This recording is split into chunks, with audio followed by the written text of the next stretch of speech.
प्रादुर्भाव हुए मध्य काल में हमारा अध्यात्म जगत का, भारत का संत मत का जो इतिहास है उसको मध्य काल कहते हैं। वो बीच का काल इतना पूर्वार्ध में बीत चुका, इतना उत्तरार्ध में बीत चुका। उसके दरमियान सद्गुरु कबीर साहब हुए। कबीर साहब के बाद में कितने कितने संत, नाम लिवारी, भजनानंदी, जीवोद्धारक संत हुए। इसके बाद में आज से 30 साल पहले, 35 साल पहले, 40 साल पहले ये काल हमारे यहां, काल किसको कहते हैं? समय को कहते हैं। वो एक ऐसा समय आया वैराग्यवान संतों की श्रेणी का, वो एक समय आया।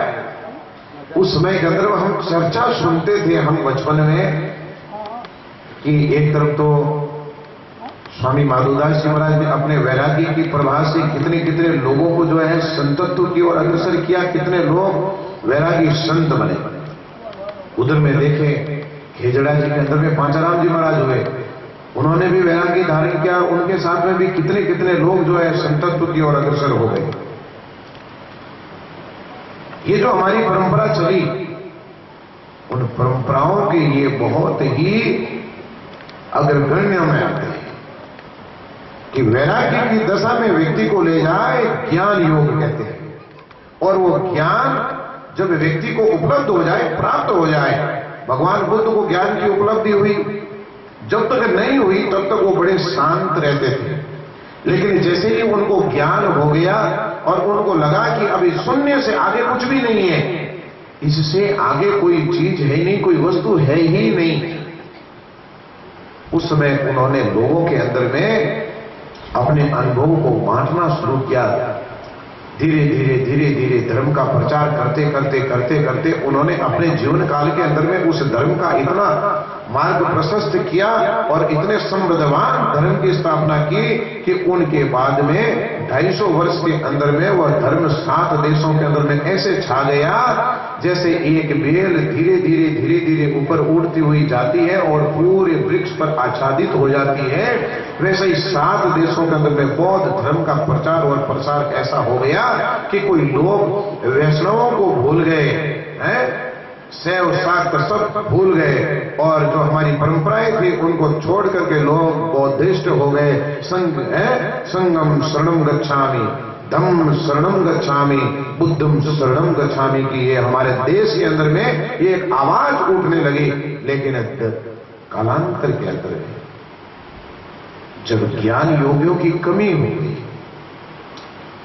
ध्यानियों की कमी हुई, भजनानंदियों की कमी हुई, वो धीरे धीरे धीरे धीरे धर्म सुसुप्त अवस्था में चला गया और वापस शंकराचार्य जी महाराज जैसा एक विज्ञ पुरुष पैदा हुआ।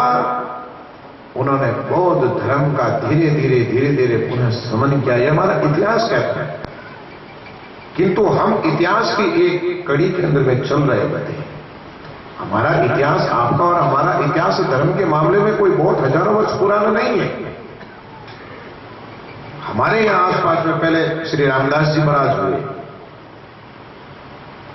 तो संतत्व की पहचान कराई। उनके तत्काल बाद में श्री भोलाराम जी महाराज हुए, उन्होंने संतत्व की पहचान कराई। संत क्या है?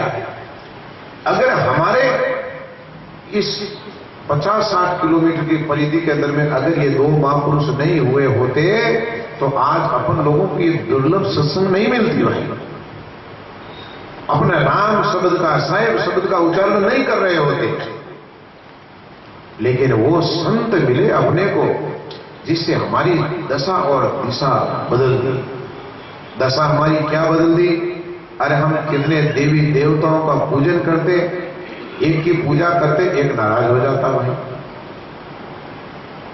एक बूढ़ी माता पूजा कर रही है, वो कभी हनुमान चालीसा पढ़ रही है, कभी माता जी का चालीसा पढ़ रही है, तब तो कोई बच्चे आ जाते हैं बीच में, दादी दादी, तब तक वो कहते हैं भाई रुक रुक, अभी एक थोड़ा बाकी है, हमारा एक देवता बाकी है।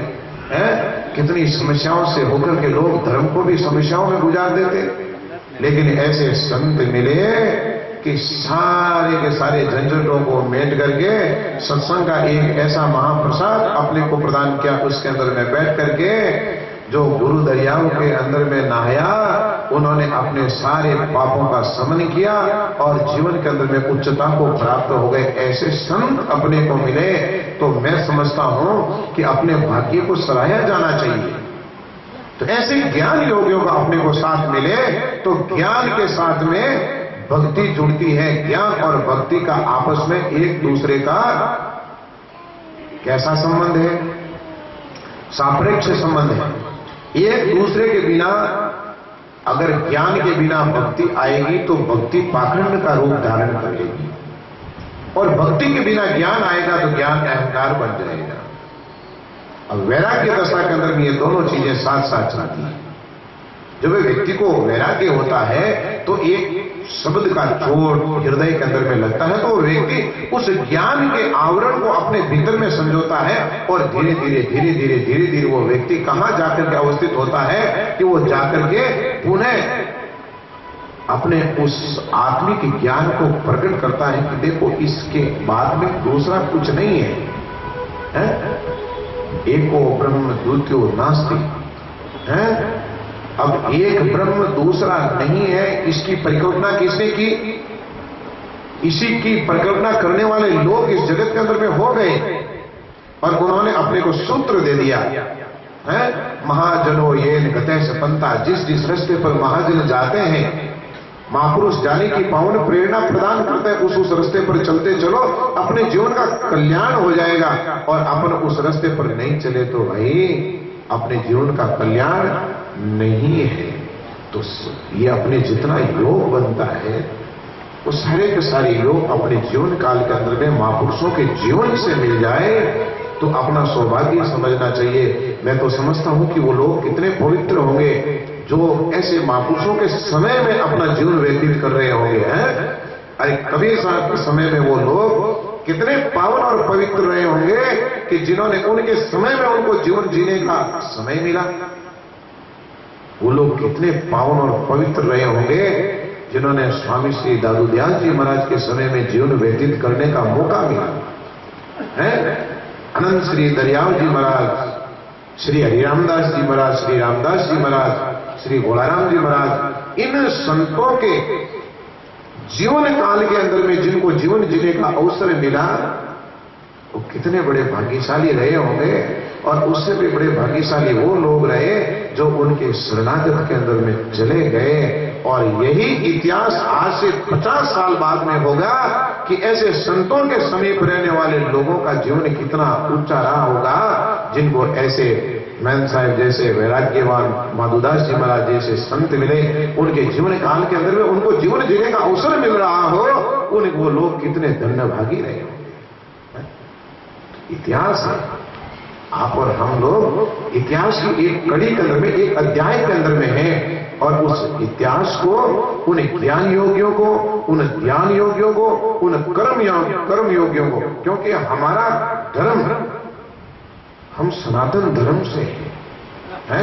सबसे पहले हमारा धर्म सनातन धर्म से है। सनातन धर्म के अंदर हमारे संत सनातनी, और उसमें भी कर्म प्रधान है। कर्मैया बल आपने, कबीर साहब ने सबसे पहले कर्म प्रधानता की बात कही और कर्म योग की बात कही। कितनी सुंदर बात कही कि कर्मैया बल आपनी छोड़ बिरानी आस, जिसके आंगन नदी बही वो क्यों मरे प्यास। अरे जिसके आंगन के अंदर में नदी बहे वो व्यक्ति अगर कहे कि हम प्यासे हैं, उससे बड़ा दुर्भाग्यशाली जगत में और कौन होगा। इसलिए कहते हैं, तो फिर दरियाव जी महाराज ने भी यही बात कही, हाथ काम मुख राम हृदय सांची प्रीत, दरिया गिरी साधु की ये उत्तम रीत है। और वही वर्तमान में संत लोग कर रहे हैं, उन्हीं के पद चिन्हों पर चलते हुए, उन्हीं के शब्दों को, उन्हीं के वाणी को आत्मसात करते हुए चलते हैं। संत हल नहीं चलाते हैं लेकिन संत पांव चलाते हैं। संत हल नहीं चलाते लेकिन संत हाथ चलाते हैं। संत हल नहीं चलाते लेकिन संत जिह्वा चलाते हैं। ये उनका कर्म हो गया, और ये कर्म योग के उच्च शिखर पर पहुंचने का मार्ग प्रशस्त हो गया।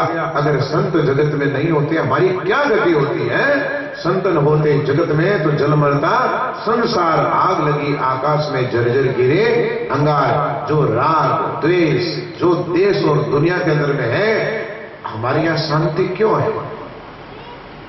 अपन लोग हमेशा अखबार देखते हैं, वैसा हम लोग न्यूज देखते हैं टेलीविजन पर, कहीं पर कुछ हो रहा है, कहीं पर कुछ हो रहा है, और किसके नाम पर हो रहा है? सब धर्म के नाम पर हो रहा है? धर्म के नाम पर हो रहा है। इस धर्म के अंदर में जिन्होंने भगवान को पैदा किया, उनके नाम पर कितने कितने लोगों की बलि चढ़ा दी गई है। आप देख लो, सीरिया के अंदर में, इराक ईरान के उस देश के अंदर में हजारों लोगों को सिर्फ इसीलिए मार दिया, जला दिया, काट दिया, पानी में डुबा दिया, जहरीली गैसों से मार दिया गया कि वो हमारे भगवान को नहीं मानते, जबकि ये करने वाला व्यक्ति खुद को पता नहीं कि हमारा भगवान कहां है। ये धर्म के द्वारा प्रदत्त भगवान ने ऐसा कर दिया। अगर भगवान खुद हृदय के अंदर में प्रकट होते हैं, वो देखते, तो पूरे विश्व के अंदर में एक शांति की स्थापना हो जाती। लेकिन ये है नहीं। हमारी यहाँ शांति इन संतों के पुण्य प्रताप से, इन संतों की वाणी से है, इन संतों के तेज और इनके वैराग्य से है, इनके भजन और साधना से शांति है। मारवाड़ के अंदर में एक आदमी के कहीं मर्डर होता है तो बहुत ही चर्चा का विषय होता है, और जयपुर से आप आगे चले जाओ, एक आदमी को मारते हैं, उनके एक दिन चर्चा का विषय होता है, और अपने लिए पूरे साल भर चर्चा का विषय होता है। इतना मनुष्य की अपने यहाँ पर मोल है। क्यों? इन संतों के कारण संतों ने भजन किया, भजन के प्रताप से अपने अंदर में सहिष्णुता आई है, अपना भाव शुद्ध हुआ है, अपने अंदर में, अपने घट के अंदर में दया का भाव जागृत हुआ है। ये संतों की कृपा से ही संभव है। तो आज ज्यादा समय नहीं लेकर के मैं भी, गुरुदास जी महाराज का बड़ा ही विशेष आग्रह था, और